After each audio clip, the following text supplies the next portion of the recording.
Welcome to the Why Not podcast with me, Chrissy Hawkins. In a world where everybody asks you why, I'm here to ask why not. So sit back and relax or walk and listen and join me on this journey as we try to answer this never-ending question: what makes people say, why not?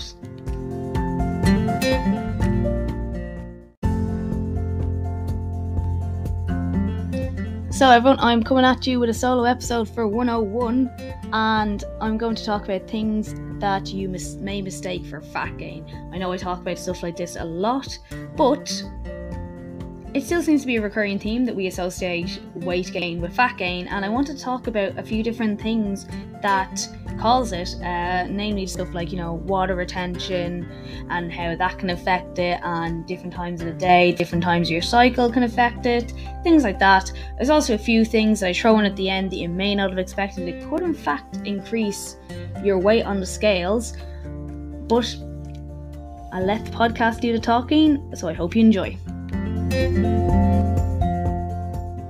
Hey guys, welcome back to Why Not. So first things first, what do we think about the podcast rebound? So cute, isn't it? I never used the word cute. It is really weird. However, very, very happy with it. Thank you for everybody's input who voted on it. I got so many conflicting ideas of what to go for. And anyway, I'm really, really happy. I hope you guys are really, really happy. And the podcast is going to continue as is, just looking a bit more fancy, I suppose. And yeah, here we are, episode 101. Like, I can't believe that last week I hit the 101st episode. If you are listening to it this week, remember you have till the 3rd of June to review the podcast, or you can review it on Apple Podcasts, or you can also do it on Spotify. Give it a review there, a star rating. And if you do that and send me a screenshot, you can be in with a chance of winning a free online training program with me. So get on that if you haven't done it yet, and you have till Friday. And if you are listening to us after the 3rd of June, I'm sorry you missed it. However, keep listening to the podcast, give us a review anyway. And yeah, so with that, today's topic I am going to talk about is things that can affect your weight that aren't fat loss. And I know I talk about this all the time, but I still see it as an issue with people. They really, really focus on the weight on the scales, and if the scales go up, they're sad, and if the scales go down, they're happy. And this is why I wanted to talk about this in particular. I have talked about different things that affect it before, and I just wanted to do it again. Basically, you're ever so often, I don't know, every couple of months reminder that the scales is not in fact body fat. So because you have lost or gained weight, you haven't lost or gained body fat, and that's what I want to remind you today. So basically, I suppose I'll start with a kind of maybe not, in my head it's obvious, but for other people it's not. And people who weigh themselves quite frequently, maybe they're weighing themselves like a few times a day, or once a day, or one thing you want to do if you are doing that is make sure you're under the same conditions every time you do that. Because if you're weighing yourself on a Monday morning and then weighing yourself again on a Thursday evening and you've gained weight, or even if you weigh yourself first thing in the morning, first and last thing at night, you will notice a weight gain, because our weight fluctuates through the day. And one really big thing about that is that basically in the morning when you wake up, you're probably not a lot of water in your system, you peed, you haven't eaten, and you're going to weigh less. But by the end of the day, you might have done loads of different things, I should hope you've eaten by the end of the day, drank water, drank tea, whatever, and this all is going to have to be somewhere, and that somewhere is generally in your digestive system. And if it's in there, you're going to weigh more. Like, that sounds stupidly simple, but I think we forget this a lot of the time. Like, the food you eat doesn't go into your body and just disappear and no longer have mass like it did outside. So how can you expect to be the exact same as it did first thing in the morning when you haven't eaten anything? So that's one thing. And that also, there's one that's a little bit more, I suppose, technical. This is more for women, I suppose, as well. And you should try and both weigh yourself at the same time. That's for men and women. Same time, same condition. So if it's first thing in the morning, this day of the week you normally do it, or first thing in the morning every morning, that's fine. But don't be weighing yourself like different times of the day after you've eaten, or in different, like, sometimes you might be in heavier clothes. Like, so if you like weighed yourself in a jacket versus weighing yourself in the nip, you're gonna weigh more. If you wear yourself with shoes on versus without shoes on, you're gonna weigh more. So that's another kind of maybe hopefully obvious one that you was thought of, because if you are wearing even just different weighted clothes, like if you're in gym gear, you're gonna weigh, it's gonna be less than if you're wearing like a suit, you know, all that kind of stuff. Basically think of it that way. Some clothes are lighter than others, shoes are different weights as well, so you want to make sure you're either not wearing them all the time or wearing the same types of clothes as well. But if you are a woman, it can also be helpful to compare your like weeks with your cycle. So if it's the first week of your cycle, you compare it to the first week of the next one, your second, your third, because another thing for women that can cause, say, in a sense, temporary weight gain because of water retention is our period. And if you are weighing yourself on your period and you're realizing, oh Jesus, I've gained so much weight, but you actually haven't, because if you weigh yourself the following week, you'll think you've lost 5 pounds. Sometimes it's less than that, but you'll feel like you've lost, you know, weight really quickly, and then suddenly it's back on really quickly. So that's why you need to kind of compare your like weeks with your cycle, if you are in tune with your cycle and know how it works. Not saying how it works, but you know which are the like weeks. It will give you way more benefit, because then you can go, okay, like week 1, I'm down from week 1 last month, and yes, it sounds like it's going to be longer and more annoying, but it's not happening. It doesn't happen overnight anyway. Just like, you know, we don't drop weight really quickly, or we don't gain it really quickly. So having that, like, you know, week by week, as in like weeks with light weeks, will give you a better idea of where you're going. And the thing as well is, by doing this, or even if you're someone who weighs themselves every day under the same conditions, you need to track that. So you could see that over the course of a week your weight goes up and down, but the general trend, if you're putting it, say, on a graph, it's going down. And this is really important as well, because I don't think we note it half the time, just remember what the last one was. So you mightn't have even noticed if you lost a couple of pounds or whatever, because you are, or a couple of kilos or part of a kilo, because you're up from last week, or like the last time you weighed yourself. But if you look over the trend of the curve, you're actually losing weight over time. So I think this is something we forget, because we have, as I said, we have this kind of arbitrary number that we want to be at, and when we're not at that, we're mad, or if we see it working away from that, we get mad, but we don't actually track what it is overall. So how can you expect to know that you're doing better or feel better about what you're doing if you're not actually even paying attention to more than 2 weeks of the month? Or, you know, you're like, oh, why haven't I losing weight? But if you look at it from 3 weeks ago, because you never took it down, you're like, oh, you actually have. So it's that kind of thing, you know, like keeping, if you are looking to see it, you need to make sure that you are tracking it more than the day and the day before. So, you know, because that's what I said, we normally get happy when it changes the next day to be less, or if you're sad if the next day it's higher, but you don't remember what it was 3 days ago. So that is one of my things to say, that, you know, we have to be careful, because as I said, we are very, very quick to judge ourselves as a failure, and it's supposed to seen as a whole, because we don't keep track of stuff and we don't necessarily do it under the same conditions. Another thing that can cause weight loss is going to the toilet, and I dare you to try this. If you take your weight and then go to the toilet, it can be a 1 or 2. You'll probably get a bigger effect if you have a 2 and weigh yourself again. You will see an instant difference in your weight. Then go in, drink a pint of water, you will see another instant change of weight. So when as well we are dehydrated, we hold on to water more. So this can cause you to think you've got weight gain. So if you've had a very salty meal the night before, it's going to hold all the water in your system and not let it out because you're dehydrated. And this can actually, you know, look like it's weight gain on the scales, but if you drink more water, you can actually flush out the water. It's really weird. Sometimes you drink more water to weigh less, if that makes sense, because you're able to now let go of the water your body is holding in your organs for fear of it not being there.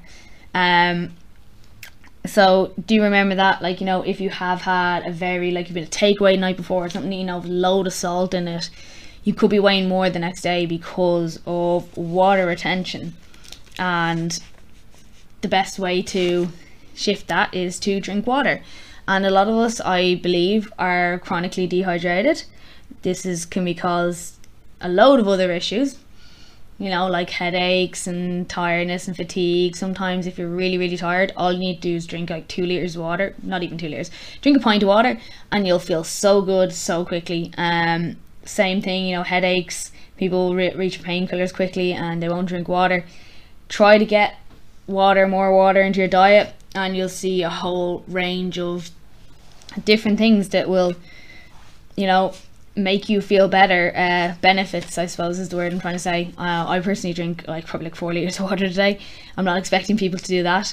And also, by the way, if you are trying to up your water intake, yes, you will be peeing quite a lot, but your bladder will get used to it when it gets used to having more water in the system. So just, you know, ride it out for a couple of weeks and you will be fine and you will feel better and you're flushing stuff out of your system all the time. So many good reasons to drink water. I love water. Yeah. Anyway, right, after me trying to you know, do my sales pitch for the H2O, I'm not personally sponsored by any company if any of them wants to give me free water, but the tap seems to do a great job for me. I'm going to move on to carbs. Yes, the dreaded carbs. No, they're not evil. No, they're not making you fat. No, carbs are great. Carbs are just delicious, and no one will ever take my carbs away. But I think I've spoken about this before as well. One of the things about carbs, when we eat carbs, it gets stored in our muscles as glycogen, which is like, you know, a backup store of carbohydrates for us to use. For every gram of glycogen of carbs that is stored in our muscles, we end up with 3 grams of water. Okay, again, helps keep you hydrated. It's good for you. It's not bad to hold the water in your system, but it does make you look like you have maybe gained weight. Well, it doesn't make you look like you've gained weight, but on the scales, when you're eating high carbs or whatever, it will appear that you've gained weight, but in fact, again, you're just holding on to water. This is why when people who do keto or low carb or Atkins or any of those diets that kind of mostly eliminate carbs from the diet, they lose weight really, really quickly. So they're coming out saying, oh, I lost 10 pounds in a week, but they didn't lose 10 pounds of body fat in a week. What has happened is, over the course of the time that they are coming off the carbs, for want of a better description, and your body's adjusting to ketosis. So ketosis is where your body uses fat as its primary source of energy instead of carbs and sugar. Sugar is carbs, same thing. It will initially use up all the glycogen stores in your muscles. When that gets used up, the water has nowhere to stay, the water goes too. And so that is why you see a dramatic weight loss in the space of a week or two, because all the water is now flushed out of your body because it's not staying bonded to the glycogen anymore. Sounds great, right? Except for the fact that now it's actually harder because you don't have that glycogen store. It does make it harder for your body to remain hydrated. So you probably have to drink more water, and it can make it harder, as I said, to keep the water in the system. And while it looks great for the scales, it's probably better, well, I would say it's better to be hydrated and happy because you're eating carbs. And you know, if keto works for people, great. There's a lot of like people who find it good. It's not recommended for women a lot of the time because it can actually be damaging to hormones, especially if you're in your like years, childbearing years. So do remember that as well. Like, it can have detrimental effects, but if you feel good in it, that's fine. But do remember, you do still need to keep yourself hydrated, and the fact that it is not weight loss. The week where you lose a load of things, it's actually just water weight, and that happens quite a bit. Another reason you could have gained weight is exercise, believe it or not. Doesn't necessarily mean that you've gone too hard, but exercise is a stressor on the body. Just like, so like you go for a run or you're training and stuff, you know, like your body doesn't know if you are going for, you know, if you're going for a run, doesn't know if you're running from a bear or just running for the crack. It's still a stress response, which promotes cortisol in the body. But there's also the fact that when you even do weightlifting, you are breaking down muscle. And when you're running cardio, you're also breaking down muscle. So what this does is it creates inflammation in the body. And so in order for your muscles to repair, it will be inflamed. Think of it like, you know, when you're weightlifting and your arm is really sore the next day, or you're running and like that, your lungs are on fire, or that kind of thing. So this is inflammation. It's an inflammation response to a stressor on the body. The body will need to repair that, but this also will cause, like, you know, swelling or large blood vessels, stuff like that. Sorry, that's a really bad explanation, but basically this inflammation can make you weigh more while the inflammation is sorting itself out, if that makes sense. So like, think of it this way: if you sprain your ankle, it swells up, and the inflammation is the first point of it recovering, and it eventually goes down, so it gets bigger. And same thing with exercise, except not to the same extent. So you've probably heard of the pump when people train. Same thing. That is the inflammation in the joints and in the muscles, making them look and appear bigger. And that is a really bad way of explaining how you can gain weight from it. So it's the same situation. It just needs to, when the inflammation goes down, the weight will probably go down again. So two are kind of small ones that are kind of interesting as well. Like so like if you've had a really stressful day or had a bad day, like the cortisol rises in your body, it's your stress hormone. This can make you like retain water. This can make you crave more carby foods, which can then result in you feeling like you've gained weight at the end of the day. You might feel a bit bloated. That's a little side one that can happen. Another one is if you go on a flight. So I don't know if anyone's realised or noticed this before, but have you ever gone to flight and you've gotten off and you feel just so bloated and sluggish? That can translate into a scales increase as well, but again, it's going to pass. It's just a short-term thing, and you will be better in the next day or so. Another thing can be when you've been drinking. So you can, sometimes it can go either way. You can be so dehydrated you look basically dried out, or you can feel the next day, because maybe you've had some salty food or whatever, because, you know, drinking and eating bad food go hand in hand quite regularly, that you can kind of feel bloated and look very bloated, like you've been on a flight. You just have that sluggish, heavy feeling, and that can lead to weight gain. So you can be surprised that like a night out could make you look, you might think you've gained weight, but you can't have overnight have gained weight from the drinking, no matter how many calories are in it. So that's another kind of sneaky one. And another one that maybe some people don't realize, I don't know how many people do take this, but how many listeners take this, and is creatine. So creatine is a supplement that's quite popular with people who go to the gym. It is naturally occurring in the body. It is not a steroid, despite it having a really bad reputation. It does not damage your liver if you're taking loads of it, unless you're taking loads of it. If you're taking way more than a recommended dose, it can be. It causes no issues with people's kidneys or anything like that. Anyway, unless you already have kidney problems. Anyway, if you have any health issues before taking any supplement, always check with your doctor. Disclaimer, if you have no health issues, you're probably fine. Just do what the dose says. And anyway, creatine, one of the things it does is it holds onto water in your muscles. So it has the one flip side effect of making you look leaner despite you're holding on to more water, because it makes your muscles look fuller and bigger. But the other side is, again, while taking creatine, you may gain weight. And once again, you may gain weight. If you do gain weight, it's water weight, it's not fat. And this is, I said, the issue come across. People see a scales weight and they think it is fat, but in fact, this is literally just water weight. So there can be other supplements, like I think it can help you retain water. I do not know what they are, not help you, but cause you to retain water. I do not know exactly what they are, so I'm not going to go outside my lane and talk about them. I just know the creatine's a big one, because some people are like, oh god, I've gained weight on it, but you actually haven't. You have just got water weight and you're going to look ripped.